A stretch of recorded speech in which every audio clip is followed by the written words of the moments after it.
n'est pas là pour rigoler, on est là pour être sérieux. Du temps avec Gad Elmaleh.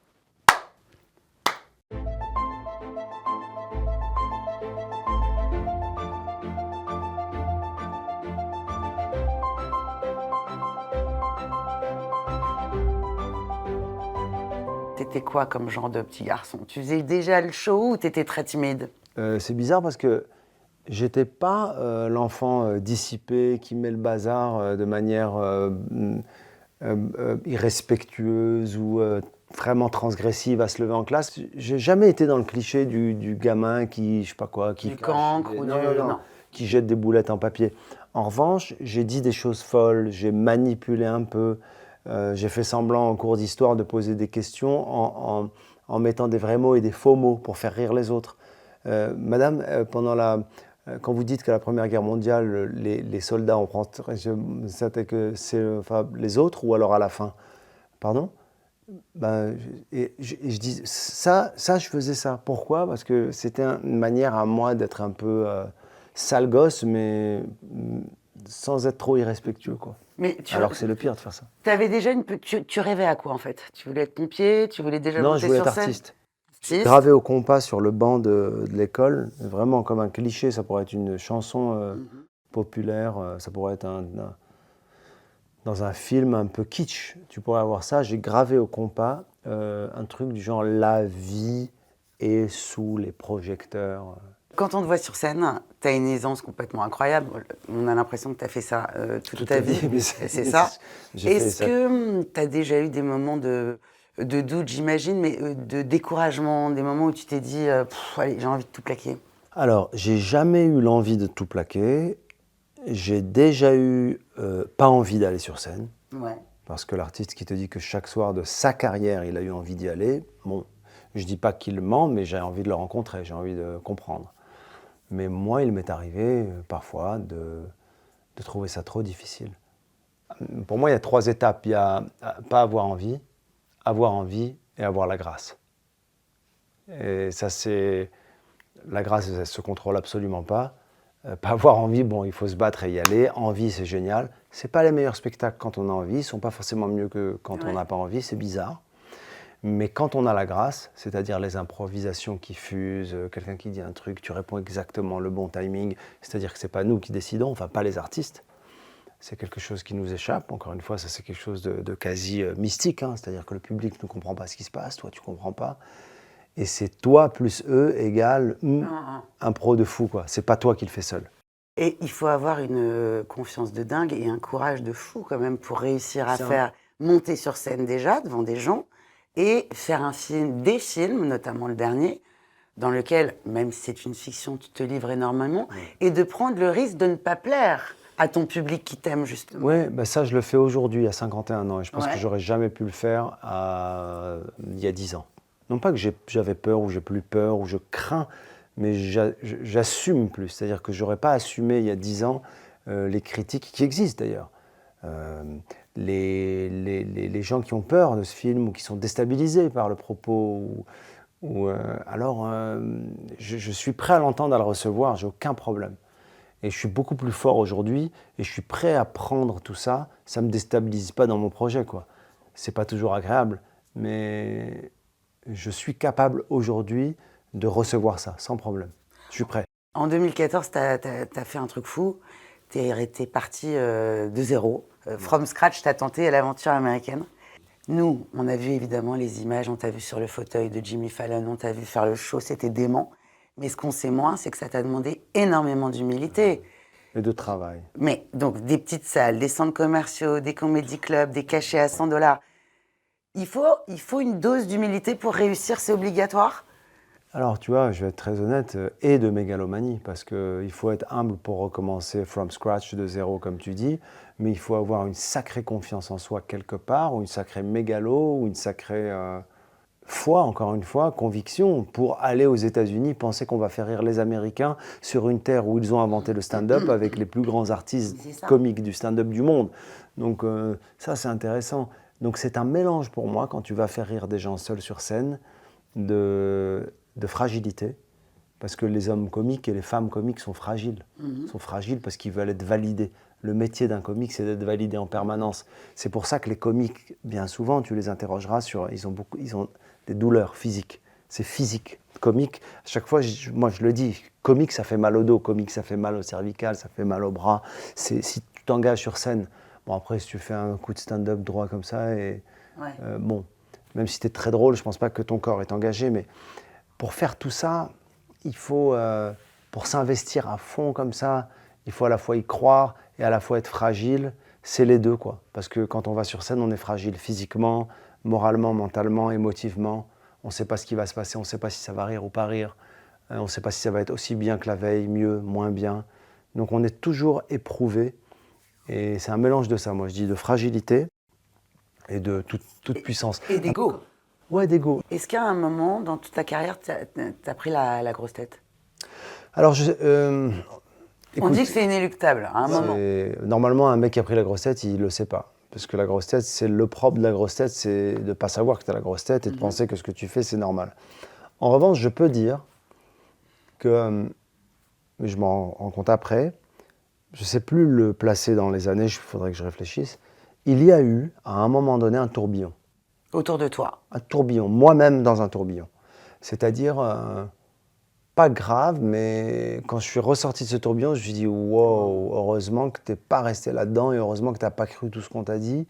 Mais j'avais des attitudes, j'avais aussi des attentes de moi, des autres, qui étaient faussées par ce qui se passait dans une salle de spectacle, avec la notoriété qui arrivait, l'argent. Et j'ai eu un tourbillon assez rapide, assez court, mais quand même, il y a eu certains soirs où j'ai cru ce qu'on me disait. Oh, il faut être solide, en fait, pour prendre tout ce que tu reçois, quoi.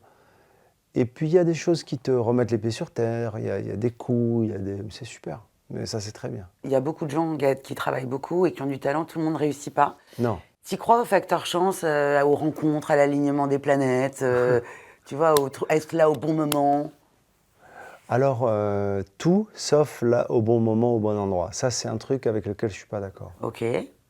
Parce que moi, je pense que les gens qui réussissent, c'est des gens qui vont à l'endroit où on ne les attendait pas et à un moment qu'eux ont décidé. Mais le fameux truc, il était là au bon moment et au bon endroit.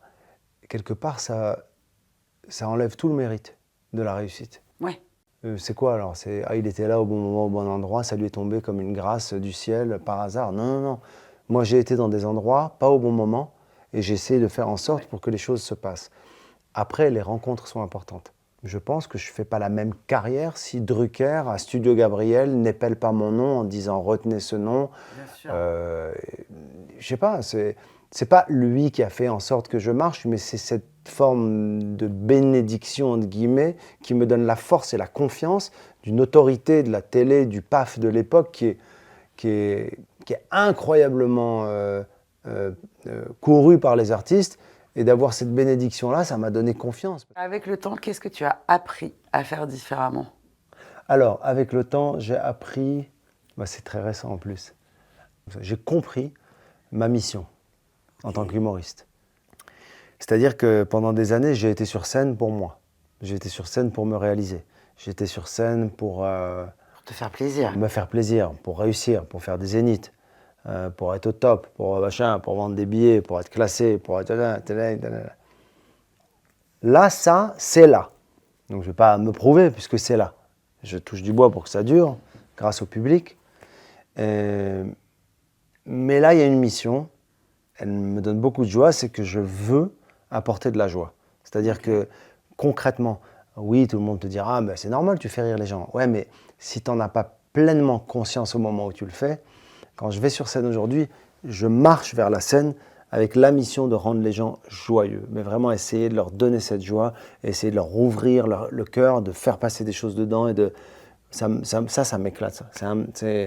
C'est un pouvoir. Pour moi, c'est un pouvoir sain. C'est un pouvoir de donner ça aux gens, de voir des gens qui ont une journée galère, des jeunes, des vieux, des enfants, un mec même qui... Avant, par exemple, quand je voyais quelqu'un dormir, ou pas rire, ou regarder ailleurs, je m'arrêtais parce que j'étais sur moi, j'étais sur l'ego. Je dis pourquoi il rit pas, pourquoi il fait ça, pourquoi il dort. Mais aujourd'hui, c'est magnifique. Vous êtes là, mais c'est à moi de vous donner de la joie. Ouais. Quand tu regardes en arrière, tu te dis quoi? Tu te dis waouh, ou je l'ai fait, Oui. Ou peut mieux faire ou quoi? Ça m'arrive de dire, pas waouh, mais de dire non, c'est bien d'être fier aussi de ce qu'on fait. Ouais. Moi, je suis fier des accomplissements, mais c'est pas une fin en soi, c'est pas une fin tout court, c'est pas voilà, c'est pas un tour d'honneur. Non, j'ai assis quelque chose sur lequel je me tiens, et j'espère que ce stade de ma vie, dans ma carrière, va me permettre de faire pas plus, mais mieux. Et si c'était à refaire, qu'est-ce que tu ferais différemment? Je serais plus patient, j'aurais moins d'orgueil. Plus patient avec toi ou avec les autres? Avec les autres, avec moi, plus patient, plus laisse, demain on verra. Je réagirais moins, c'est dur, parce qu'on a moins d'orgueil parce qu'on a éprouvé ça et parce qu'on a eu beaucoup d'orgueil et qu'on a, je ne vais pas dire péché par orgueil, mais quand on a été orgueilleux, quand on a fait des erreurs à cause de l'orgueil, c'est parce qu'on a fait ces erreurs-là qu'on se rend compte à un moment donné, ah, j'aurais pas eu d'orgueil, ça aurait pas été... Mais aujourd'hui, ouais, ça peut nous tuer, quoi. L'ego, en tout cas, peut nous tuer, quoi. Il en faut, j'en ai besoin pour mon métier. De toute façon, je n'irai pas sur scène seul devant 5000 personnes. Mais parfois, je me dis, un peu moins d'orgueil, ce serait bienvenu. Dans la vie de tes papas, quand ils te posent des questions, tes enfants, sur l'avenir de la planète, tu sais, on en parle beaucoup. Bien sûr, on sait... bien sûr. Qu'est-ce que ça t'inspire, toi, tout ce qui se passe? Il y a beaucoup de choses. D'abord, je me suis aperçu d'une chose incroyable, c'est... je trouve que notre génération, la mienne en tout cas, on est sensible. Moi, je suis personnellement sensible et sensibilisé à ce qui se passe pour notre planète sur laquelle on vit. Mais parfois, malheureusement, j'ai l'impression que c'est un mouvement que je fais vers une cause et que, à part sur la question des océans, parce que j'ai grandi au bord de l'océan Atlantique et je suis révolté contre vraiment la violence qu'on fait aux océans parfois. Sur le reste, à part les océans où c'est vraiment épidermique, ça me révolte. Sur le reste, j'ai l'impression d'avoir parfois même une posture. Mais en discutant avec mon fils qui a 22 ans, et sa copine, et des potes à eux, la vingtaine, ouais. Je me suis rendu compte comment cet éveil à l'environnement n'était pas un mouvement ni une posture, mais était profondément ressenti. Et ça m'a bouleversé. Je me suis dit, waouh, là, c'est sérieux, quoi. Parce que moi, j'ai l'impression que c'est un des sujets de conversation qu'on peut avoir lors d'un dîner avec des potes, et que c'est vertueux, il est de bon ton d'eux. Mais eux, c'est carrément une inquiétude. Mais ils sont nés avec eux. Et je dis pas que c'est pas une inquiétude pour nous, mais c'est un cheminement qu'on fait. Et nous, on doit s'inspirer d'eux finalement, parce que quelque part, on est plus vieux, mais ils sont en éclaireur avec nous là-dessus. Ils sont vraiment en éclaireur. Et à part tes enfants, qu'est-ce qui te rend le plus fier? Le Maroc en Coupe du Monde. C'est une fierté inouïe, c'est un sentiment qui va au-delà du foot. Il y a certes le sport, il y a les athlètes, il y a l'équipe nationale, il y a une joie contagieuse. Cette équipe du Maroc, elle donne à voir un grand football, mais elle donne à voir aussi une joie, une manière de célébrer qui est belle, qui est fraternelle. Quand les joueurs vont voir leurs parents ou prennent leur maman sur le terrain pour célébrer avec eux, je suis en larmes, je pleure parce que ce sont mes valeurs et je me dis mettre ses parents à l'honneur alors que tu es en train de jouer un match de Coupe du Monde et que tu es arrivé au summum de ta carrière, ça fait partie de nos valeurs. Prendre des gens dans les bras qui ne sont pas des Marocains ni des supporters marocains et chanter avec eux dans les villes du monde entier, c'est les valeurs du Maroc. Moi, je trouve que donc ça, c'est une grande fierté. Je suis très, très fier d'être marocain. Je vais te laisser finir cette phrase. Il est grand temps de... De partir, c'est fini. Je la terminerai parce que ça rejoindra un peu le thème de mon film. Il est grand temps de se connaître profondément, quoi. C'est-à-dire apprendre à se connaître, se comprendre, pas uniquement s'accepter sur le papier et faire du vivre ensemble, comme on dit. C'est qui tu es, qu'est-ce que tu pratiques, qu'est-ce que tu aimes, c'est quoi ta joie, c'est quoi ta peine, c'est quoi ta célébration, c'est quoi ton lieu de culte, qu'est-ce que tu manges, qu'est-ce que tu ne manges pas, pourquoi, comment. Et j'inclus dedans même les agnostiques et les athées. Il est temps qu'on se connaisse, chacun, voilà. Ravi de vous avoir connus. Il était temps qu'on se connaisse. Merci.